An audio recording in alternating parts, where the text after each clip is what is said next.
الحمدللہ رب العالمین والصلاة والسلام علی نبینا محمد وعلی آلہ وصحبہ اجمعین، اما بعد۔ طلاق کا حکم کیا ہے؟ دیکھیں، طلاق کبھی 5 احکام ہو سکتے ہیں۔ کبھی تو واجب ہوتا ہے طلاق دینا، کبھی مستحب ہو سکتا ہے، کبھی مکروہ، کبھی حرام۔ سب سے پہلے ہم دیکھتے ہیں طلاق کا حکم کیا ہے، واجب کب ہے طلاق دینا۔ دیکھیں، کوئی ایک حکم نہیں ہم کہہ سکتے، بلکہ 5 احکام ہو سکتے ہیں۔ ان میں کوئی بھی ہو سکتا ہے۔ طلاق یا تو کبھی واجب ہوتی ہے، کبھی حرام ہوتی ہے، کبھی مستحب ہوتی ہے۔ طلاق کبھی جائز اور مکروہ ہوتی ہے۔ اپنے اپنے حالات کے اعتبار سے طلاق کا حکم جو ہے وہ بدلتا رہتا ہے۔ سب سے پہلے ہم نے جو آج دیکھنا ہے وہ حالات کو دیکھتے ہوئے جن میں طلاق کو دینا واجب ہو جاتا ہے وہ کون سی طلاق ہے۔ وہ پہلی طلاق، جیسے پہلی حالت سمجھ لیں کہ الہ ہے۔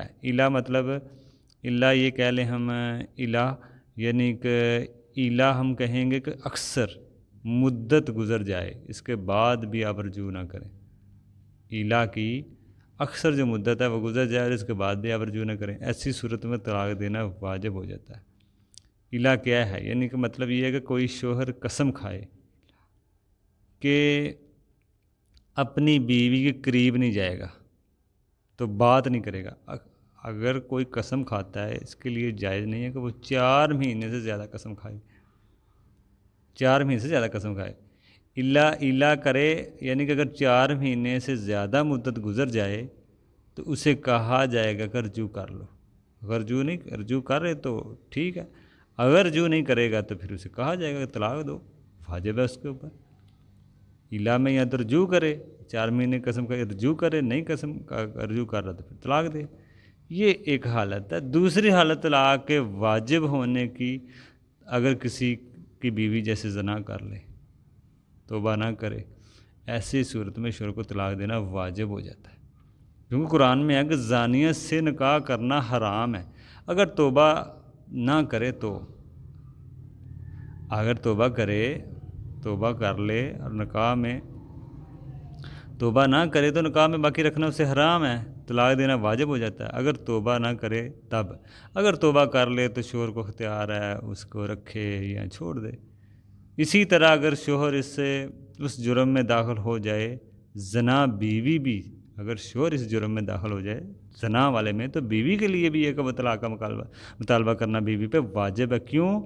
کچھ زانیہ کے ساتھ وہ نہ رہے۔ اگر مرد زنا کر رہا ہے تو بیوی کے لیے بھی واجب ہے پھر وہ بھی طلاق کی ڈیمانڈ کرے، کیونکہ زانیہ کے ساتھ رہنا جائز ہی نہیں ہے۔ زانیہ کے ساتھ تو نکاح جائز نہیں ہے، نہ رہنا ساتھ جائز ہے، الگ ہو جائیں۔ زانیہ کے ساتھ ہی کرتا ہے، مومن کے ساتھ، یہ بات ہے اس میں۔ ہاں، اسی طرح اگر کوئی شوہر گناہ کرے جو کفر کی حد تک چلا جائے، بیوی کے لیے واجب ہے طلاق کا مطالبہ کرے۔ اگر سامنے والا توبہ نہیں کر رہا تو پھر واجب ہے۔ یہ 3 حالتیں ایسی ہیں جن میں طلاق دینا واجب ہو جاتا ہے: الہ، زنا اور کفر۔ کفر میں یہ بھی آپ کہہ سکتے ہیں، جیسے کوئی شخص نماز نہیں پڑھ رہا، بے نمازی ہے، تو بیوی کہہ سکتی ہے مجھے الگ رہنا ہے اس کے ساتھ، یا تو اس کو پہلے سمجھائے، کیونکہ بے نمازی کو تو بعض اہل علم نے کافر کہا ہے، پکا کافر، بڑا کفر، چھوٹا کفر نہیں۔ بعض نے چھوٹا کفر کہا ہے، لیکن بعض نے کفر اکبر، دائرہ اسلام سے ہی خارج۔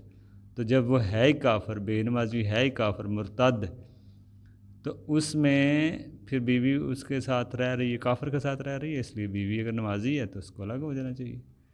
تو یہ کفر ایک بات کی آئی ہے اس میں۔ دوسری، زنا اگر کوئی کر رہی ہے، تو یہ بعض ایسی حالتیں ہیں اس میں تو بیوی کو طلاق دینا واجب ہو جاتا ہے، فرض ہو جاتا ہے۔ اور بیوی کا طلاق لینا بھی بعض حالتوں میں، جیسے شوہر بے نمازی ہے، شوہر زنا کر رہا ہے، ٹھیک ہے نا، اس کو پتہ چل جاتا ہے، بعض بیویوں کو زنا کرتا ہے تو پھر بھی وہ خاموش ہے، ان پہ واجب ہے کہ وہ شوہر سے الگ ہونے کی ڈیمانڈ کریں، خلا لے کے الگ ہو جائیں، شوہر طلاق نہیں دے رہا تھا۔ تو یہ معاملہ ہے، وہ نکاح کو ختم کرنے کا واجب ہو جاتا ہے، بعض اوقات فرض ہو جاتا ہے۔ آگے ہم دیکھیں گے کہ بعض حالتوں میں طلاق دینا مستحب ہوتا ہے، مستحب مطلب سنت، اور بعض حالتوں میں مباح ہوتا ہے، مباح مطلب جائز، اور حرام بھی ہوتا ہے بعض حالتوں میں۔ تو یہ آگے ہم دیکھیں گے کے طلاق کی جو آگے حالتیں ہیں۔ السلام علیکم۔